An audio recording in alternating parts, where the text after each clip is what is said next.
প্রিয় দর্শক, আমি আপনাদের সম্মুখে এখন তুলে ধরব নরসিংদী জেলার শিবপুর উপজেলার সাদারচর ইউনিয়নের একটি ভাববাড়ি নামে পরিচিত জমিদার বাড়ির যে জমিদার বাড়িতে পুকুর ঘাটের অবস্থা।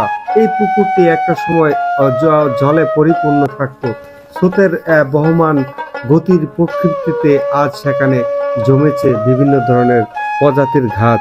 আর দেখতে পাচ্ছেন সিঁড়ির তৎকালীন সময়ের যে নির্মাণ শৈলী, সেই নির্মাণ শৈলী ছোট ছোট ইট দিয়ে কিভাবে নির্মাণ করা হয়েছিল, প্রায় 1 থেকে 150 বছর পূর্বে এই সিঁড়িটি নির্মাণ করা হয়েছে। দেখেন সিঁড়ির নিচে বসার বিভিন্ন জিনিস রাখার জন্য কি ব্যবস্থা করা হয়েছে, এখনো যেন অক্ষত রয়েছে। তৎকালীন সময়ের সেই নির্মাণ শৈলী এখনো মানুষের মাঝে দৃশ্যমান রয়েছে। শুধুমাত্র দৃশ্যমান নেই, এখানে বসবাসকারী সেই জমিদারদের বংশধরদের।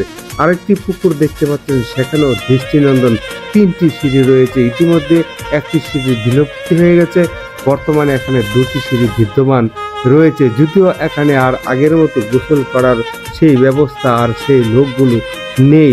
জমিদার প্রথা বিলুপ্তি হওয়ার সাথে সাথে তাদের এই পথ এখানকার আধিপত্য বিলুপ্ত হয়ে যায়। যেখানে ছিল একটা সময় সম্পদের সরাসরি ক্ষমতার কড়াকড়ি, সেই স্থানটি আজ যেন শূন্য। আর সেই স্থানটি দখল করেছে কলা গাছ, আর কলা গাছ রোপণ করে এর প্রকৃত মালিক হয়েছে ধন্য।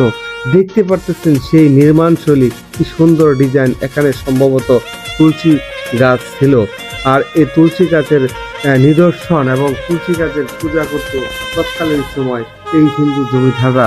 আজ তাদের শুধুমাত্র স্মৃতি রয়ে গেছে, ঘটেছে তাদের জমিদারের ইতি।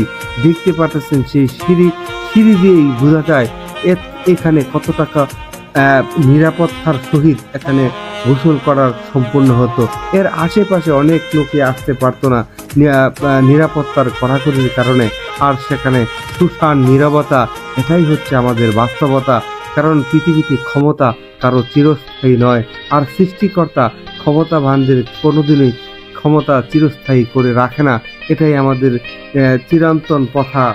আর জমিদার প্রথাটা ছিল তৎকালীন ব্রিটিশ আমলে শাসন ব্যবস্থার অন্যতম মাধ্যম। জমির উপর উৎপাদিত পণ্যের একটা অংশ জমিদারকে খাজনা দিত, আরেকটি অংশ কেন্দ্রীয় শাসককে দেওয়া হতো।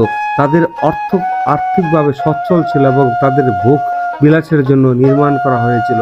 সবাইকে অসংখ্য ধন্যবাদ।